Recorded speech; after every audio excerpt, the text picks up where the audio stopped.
aesthetic, of the capacity to worship. All of that is predicated on this notion of close study of nature. Paragraph 5, once you study nature, you begin to understand that the soul is perfect.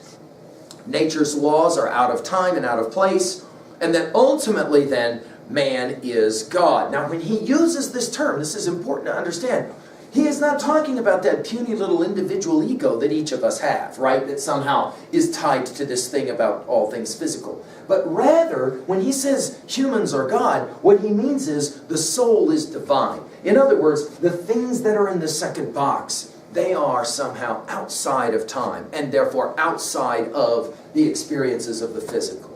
Okay? But he points out that when one comes to this idea of humans are God, it's not that our ego swells, but rather there is a certain kind of humility, right? As we have said before, notice the power of the study of nature. That mountain that we get to see outside of our school called Cloud Peak was there 1,000 years ago. It will be there 1,000 years from now, or so we assume. You won't. You won't be here. That recognition leads to a certain kind of humility that Emerson will say, along of course with a lot of other great teachers, is important to what it means to be a true human being. To recognize that you are a small part, you are a drop in the ocean, if you will, of humanity, and yet an important part.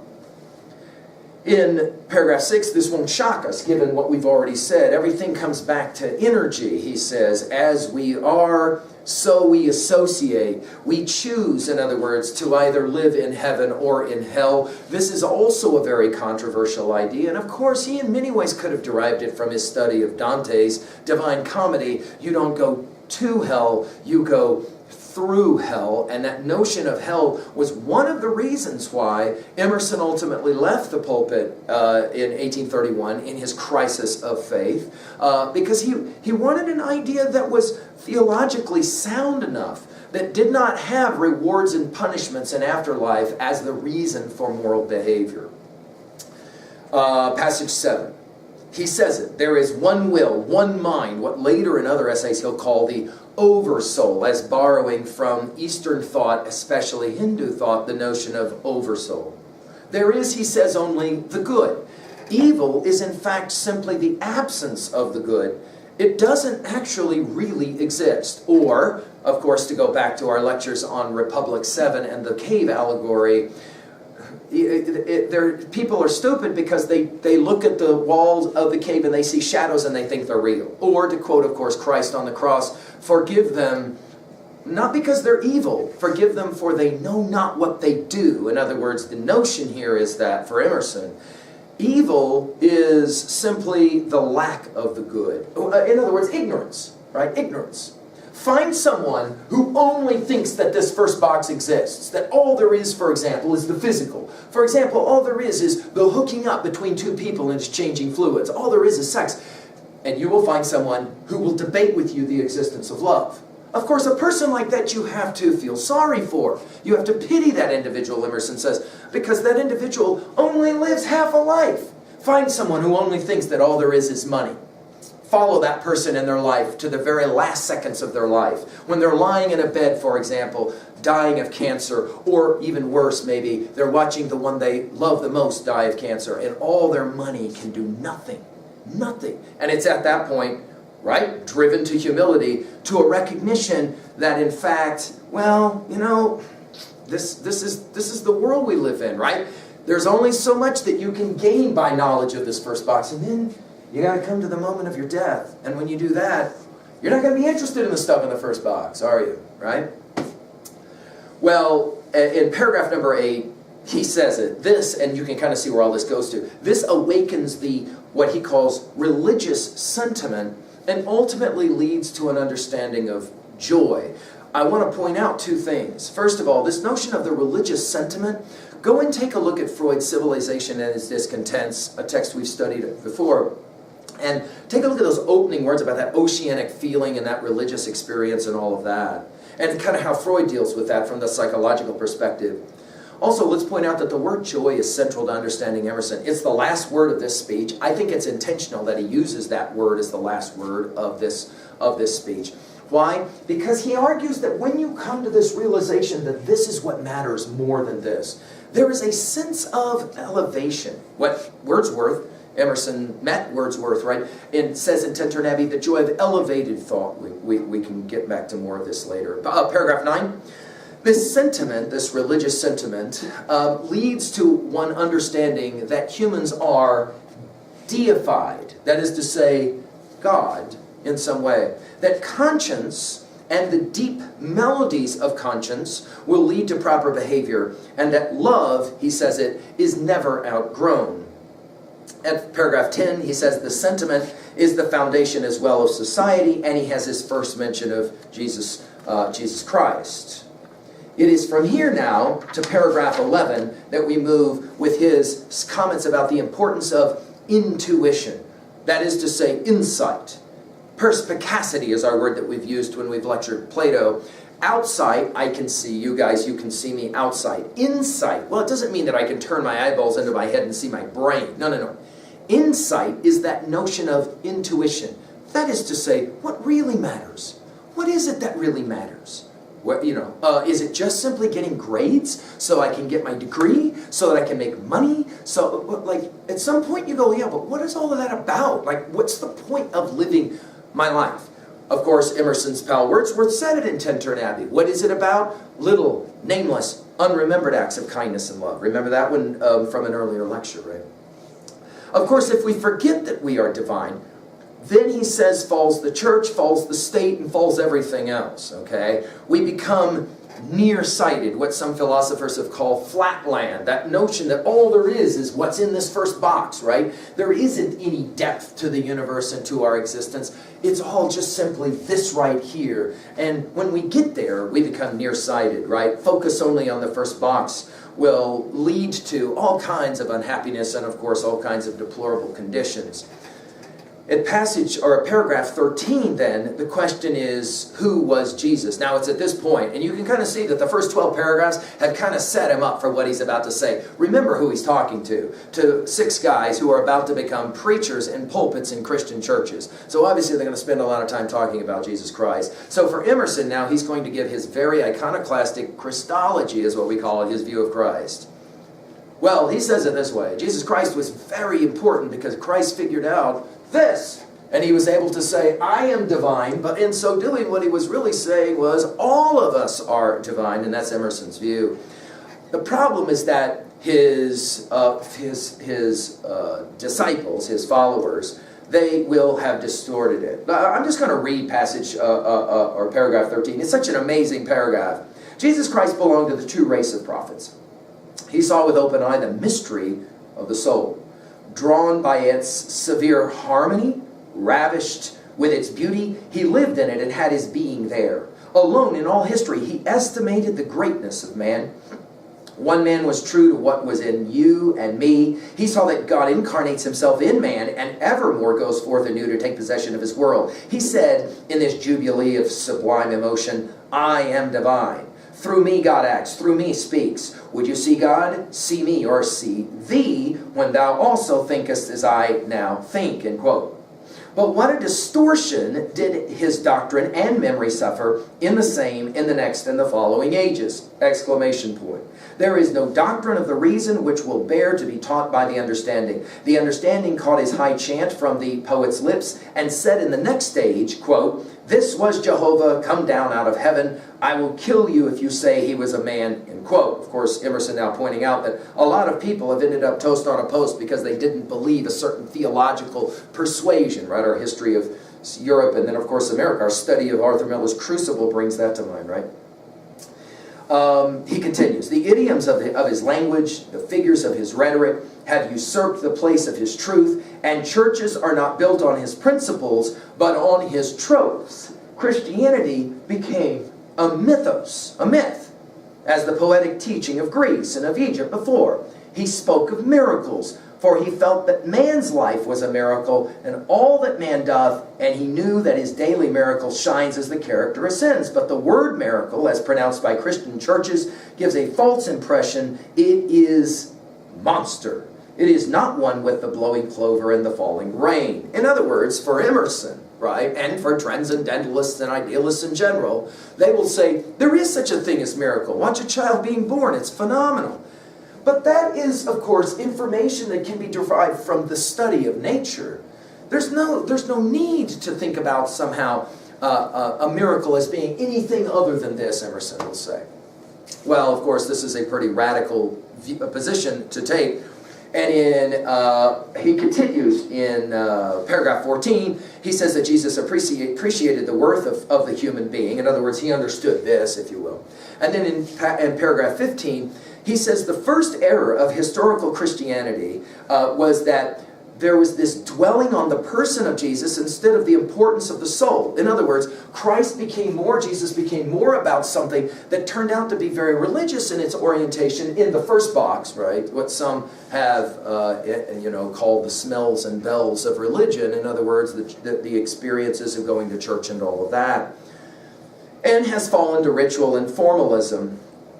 His observations here in the end of paragraph 15. Let's just read that really quickly. You shall not be a man even. He says, this is what the churches will say. You shall not own the world. You shall not dare and live after the infinite law that is in you and in company with the infinite beauty which heaven and earth reflect to you in all lovely forms. He uses the word forms to point out that this is where he's referencing Plato's theory of the forms.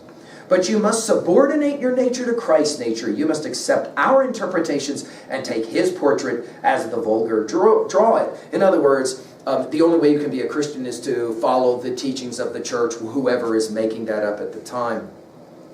Of course, this is very controversial for its day, and of course, being spoken to at a divinity school, it made it even more so. Although Emerson, surprisingly, I don't know if it's true or not, but he was pretty shocked that people were offended by what he had to say. Let's continue. Paragraph 16, he says that is always best, which gives me to myself. In other words, he will say this about religious practice. If you're not given back to yourself, of course, what is it that John Edwards says in Sinners of the Hands of an Angry God? Well, of course, we're not going to lead you back to yourself because you are a person of sin. Human nature is sinful, fallen, evil, etc., etc. We go back to our Paradise Lost lectures to know that view of the human. Emerson is diametrically opposed to that view, and in fact, he says Jesus Christ was diametrically opposed to that view. Of course, you get to decide. All I'm doing here is presenting Emerson's ideas. Remember, if I do this with some energy, it's simply because I want you to engage in these ideas for yourself. He will say that the church killed the reason for ever being spiritual, and in the end it became formalism, and so people kind of got bored and tired with it. He seems to suggest a number of times in this essay that that's what happens especially to young people, which of course is always an interesting question when you ask not about churches today, but rather about schools today. We'll get to that one in a bit. Paragraph 17, Jesus reminds us, he says, of what all of us actually are. To aim, he says, to convert a man by miracles is a profanation of the soul. You have to believe, for example, in miracles. He will, of course, be referencing some of those miracles attributed to Jesus, and of course, no question, he's also referencing the resurrection itself. So you can see this is pretty controversial stuff that he is talking about here, right? He says that if you can appreciate who you are, that is to say, understand this model, you will have a sweet and natural goodness to your life. Paragraph 17. Paragraph 18. He says, preachers and teachers made Christ's gospel not glad. Of course, the word gospel means good news, and he says it turned into kind of bad news, and he says the beauty of it is all gone. Paragraph 19, he goes on. The second defect of the historical church, is that the true revelation, he says, is now, not then. There's this notion that there's this revelation that was given, and then everything kind of works from that. That is to say, bibliolatry, or the idea that only the Bible teaches exactly what one should know about God and about the world, and et cetera, right? And then in paragraph 20, he says, all education must be about the knowledge of love. And if teaching doesn't take you to love, then there's something fundamentally wrong about that. Now, I find that a fascinating idea, and we'll come back to it here in a little bit. What are your thoughts about school? Is school the place where you are taught to love? Love ideas. Love each other. Love yourself. Love the world. Love your nation. It's an interesting question. Well, why would you even think about that when you're studying Pythagoras' theorem? Socrates and Emerson would both say, if you studied Pythagoras well, then you're going to be blown away by the concepts of mathematics. Why? Because they're going to lead you back to this idea, that in fact there is something called a symbol for the number 2, but then there's this interesting thing called number, this concept. Fascinating, right? At paragraph 21, he continues and says that a teacher can only give you what he or she has. He or she can only create who is.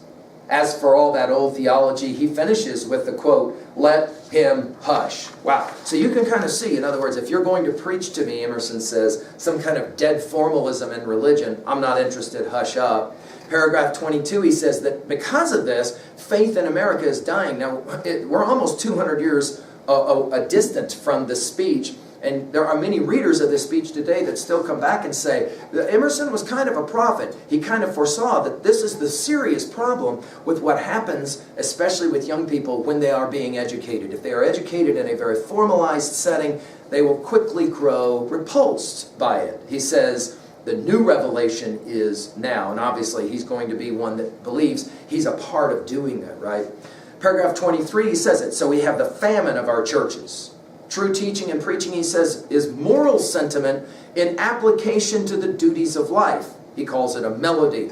Now, of course, this will sound somewhat familiar in 303 because I continue to make the argument, if you're going to learn anything, and I hope that you do, you got to learn something that's going to tell you something about yourself and the world that you live in. It's going to help you to understand what your duties of life are. See, Socrates argued that once you understand this, the unexamined life is not worth living. So this is, understanding this is the examined life.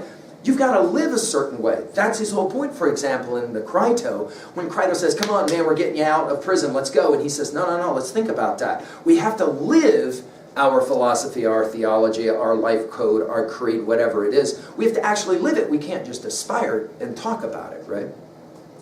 He says a beautiful line, the breath of flowers. In other words, he says, when you live with this kind of view, you are always going to enjoy the power of nature, the breath of flowers. It's a great line. Notice it's also taking us back to the very beginning of his speech when he was talking about how refulgent the summer was, how amazing it was. And then he says it. As for Sabbath or Sunday, he says it. We're actually glad when it's done because Sunday, church day for Emerson, it becomes dull and depressing. And then in paragraph 24, he even says it. I once heard a preacher who solely tempted me to say I would go to church no more, quote unquote. And it's funny because I'll point out, I've heard some students who will say the same thing at times about school. and maybe it's true. If you've encountered bad learning experiences in school, you've maybe even thought to yourself, I wish I didn't even have to go. Whoa, what does that say to us about the problem of formalized learning, whether it be in a church or in a school, and how important it is that you as a student understand the importance of self-learning, and you understand that there have to be expectations on those who are teaching you, no question, right? Certainly Emerson makes all teachers aspire to be better teachers, I believe. One of the reasons I love this essay, he will say it in paragraph 24. He says that the true preacher, we would insert today teacher, can be known by this, that he deals out to people his life passed through the fire of thought. In other words, the challenge is always to try and live better. In paragraph 25, he says it. Alas for the unhappy man that is called to stand in the pulpit, we might think of teachers, stand in a classroom, and not give bread of life. Everything that befalls accuses him. Would he ask contributions for the missions, foreign or domestic, and instantly his face is suffused with shame to propose to his parish that they should send money 100 or 1,000 miles to furnish such poor fare as they have at home, and would do well to go the 100 or the 1,000 miles to escape? Ouch. In other words, his argument is, if you're going to do this thing called teaching, then you need to do it well. And to do it well means what? This. To teach this is his point, right? As opposed to some kind of formalism, which becomes then kind of dead. And the only thing that you're doing is learning kind of by rote memorization, useless facts or whatever, and it's kind of dumb. Passage, paragraph 26. Emerson is aware that he's walking a fine line. And so he seems to kind of ease up a little bit.